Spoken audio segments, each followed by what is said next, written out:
इस बजट के अंदर हमने लाडो लक्ष्मी योजना का दायरा भी बढ़ाया है। पहले 5,000 करोड़ रुपया हमने रिजर्व किया था, अब 6500 करोड़ रुपया महिलाओं के लिए रिजर्व किया है। उसका दायरा भी बढ़ाया है।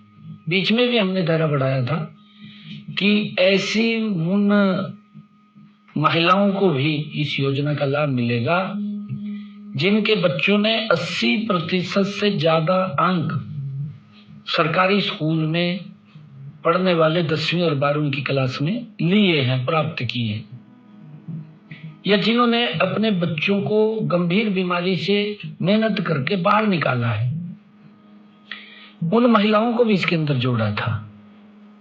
इस बजट के अंदर जब हमने इसका और दायरा बढ़ाने की बात की है तो इसका 5,000 से 6500 करोड़ रुपया हमने इसका बजट का प्रावधान किया है।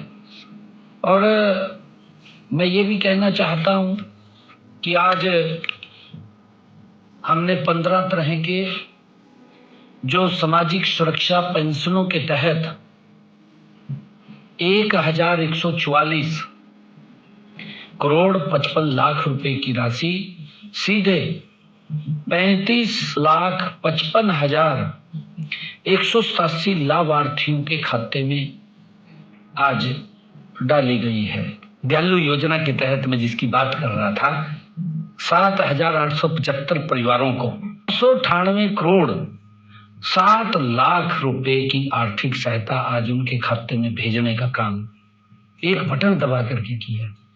आज हमने जो अनुसूचित जाति के हमारे किसान हैं, ऐसे 645 किसानों को ट्रैक्टर खरीदने के लिए 19 करोड़ 35 लाख रुपए की राशि आज जारी की है और वो जल्दी ही उनको ट्रैक्टर मिलेगा।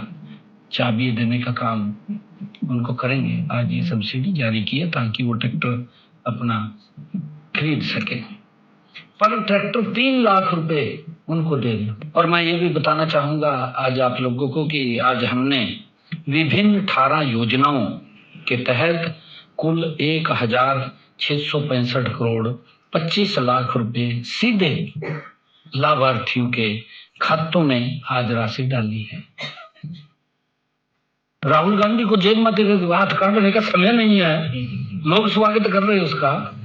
लोग कौन स्वागत कर रहे हैं? उसी के इर्द से गिर्द के करते हैं।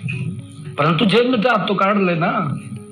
झूठ तो ना बोल रहा, लगातार झूठ बोल रहा भाई। कम से कम हम ये बात कह रहे हैं भाई, अगर कोई काम अपने इस कार्यकाल का नहीं बता सकते भाई, मोदी जी के कार्यों का विरोध तो ना करें ना। हाँ, विरोध करिए, हम ये नहीं कहते ना करो विरोध, विरोध करिए, परंतु उसका करिए जिसका पब्लिक को नुकसान हो रहा हो या देश को नुकसान हो रहा हो, उससे अवगत कराना चाहिए।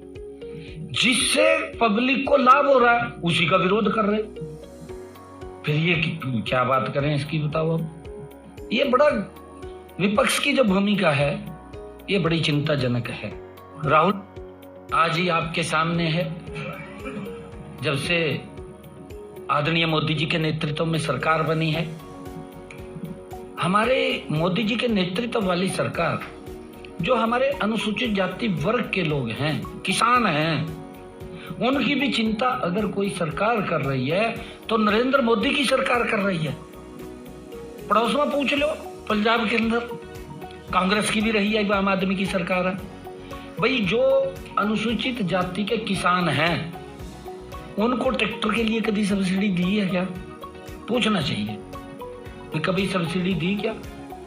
आज हमने पिछले साल भी, मेरे ख्याल से पिछले साल भी लगातार हमारी सरकार, आज हमने जो अनुसूचित जाति के हमारे किसान हैं, ऐसे 645 किसानों को ट्रैक्टर खरीदने के लिए 19 करोड़ 35 लाख रुपए की राशि आज जारी की है और वो जल्दी ही उनको ट्रैक्टर मिलेगा। चाबी देने का काम उनको करेंगे। आज ये सब्सिडी जारी की है ताकि वो ट्रैक्टर अपना खरीद सके। पर ट्रैक्टर 3 लाख रुपए उनको दे दें, पर ट्रैक्टर 3 लाख रुपए, क्योंकि गरीब को कैसे सशक्त और मजबूत किया जाए, ये हमारी सरकार का ध्येय है। 2026-27 में न्यूनतम मजदूरी में बढ़ोतरी की जाएगी। आज इस घोषणा को पूरा करने के लिए मंत्रिमंडल ने विचार विमर्श कर न्यूनतम मजदूरी को बढ़ाने का निर्णय किया गया है। अब प्रदेश में न्यूनतम मजदूरी 15,220 रुपए होगी। आज ये निर्णय किया गया है। हाँ, आज बस नोटिफिकेशन हो जाएगा आज। हाँ जी, अनस्किल्ड 15,200। क्या संख्या काशी है, वो आ जाएगी आपके पास, डेटा दे देंगे आपको, शेयर कर देंगे। मैं एक और भी बात बताना चाहता हूं, क्योंकि प्रदेश के अंदर विपक्षी साथियों के द्वारा बहुत भयंकर दुष्प्रचार किया जा रहा है, क्योंकि फ्री है, काम नहीं है। नहीं, चलो सार्थक सुझाव दें। पिछले दिनों धान की फसल के अंदर काफी खामियां हमारे सामने आई। उन खामियों का आवाज को हमारे जो किसान प्रतिनिधि हैं, उन्होंने भी उस बात को उठाया था। उन्होंने सुझाव भी दिए थे। अब भी हम उनके सुझाव ले रहे हैं, हम उनसे सुझाव मांगते रहते हैं। उन्होंने सुझाव दिए थे कि आप ऐसे कर लीजिए, भी ये गड़बड़ नहीं होनी चाहिए। हमने उनको सुझाव को मानते हुए जो उन्होंने कहा था, इसके अंदर कुछ सुधार किए हैं, क्योंकि खरीद प्रणाली को सुदृढ़ करने के लिए हमने कुछ उसमें सुधार किए हैं ताकि कोई गड़बड़ ना हो। और देखा भी है, पिछले दिनों जब उसकी जांच चली, कई अधिकारी भी चपेट में आए हैं, उसके साथ कोई सेलर वाला भी आया है, क्योंकि हमारा किसान भोला है और वो कोई अगर उसको बात बोल देता है तो वो मान लेता है उस बात को।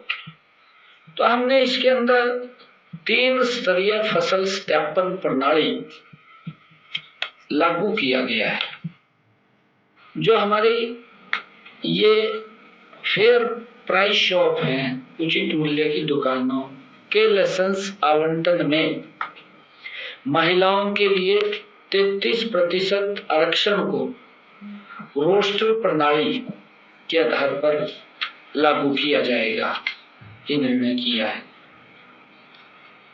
मंत्रिमंडल की बैठक में Haryana village common land regulation नियम में भी संशोधन आज किया गया है।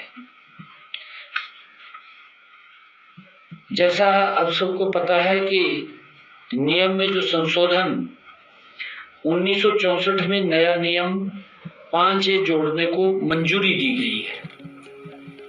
इस नियम के तहत ऐसे प्रोजेक्ट्स को राहत दी जाएगी जिनके लिए CLU या लाइसेंस प्राप्त करने के लिए पर्याप्त रास्ता उपलब्ध नहीं है।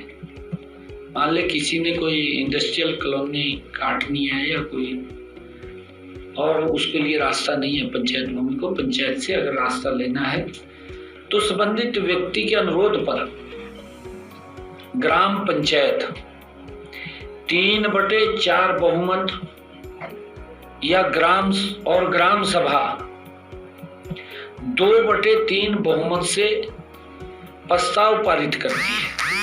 2/3 बहुमत से प्रस्ताव पारित करती है तो राज्य सरकार श्यामलात भूमि में नया रास्ता निर्धारित कर सकेगी। यह नया रास्ता ग्राम पंचायत के मालिकाना हक में रहेगा और आम जनता के लिए उपयोग के लिए रहेगा। नया रास्ता इस शर्त पर निर्धारित किया जाएगा कि प्रोजेक्ट लाइसेंस वाले क्षेत्र का 5% या पंचायत द्वारा रास्ते के लिए निर्धारित की गई भूमि के आकार का 4 गुना, मान ले जितना रास्ते में जमीन गई है उसका 4 गुना, जो भी अधिक होगा उसके मालिकाना हक का हस्तांतरण किया जाएगा। आज मैं प्रदेश के हमारे प्रतिभाशाली युवाओं के प्रोत्साहन के लिए एक घोषणा भी करता हूं। मैं आज ये घोषणा कर रहा हूं कि मुख्यमंत्री युवा प्रतिभा प्रोत्साहन योजना हमने अपने संकल्प पत्र में भी कहा था। अभी जो विधानसभा का चुनाव हुआ था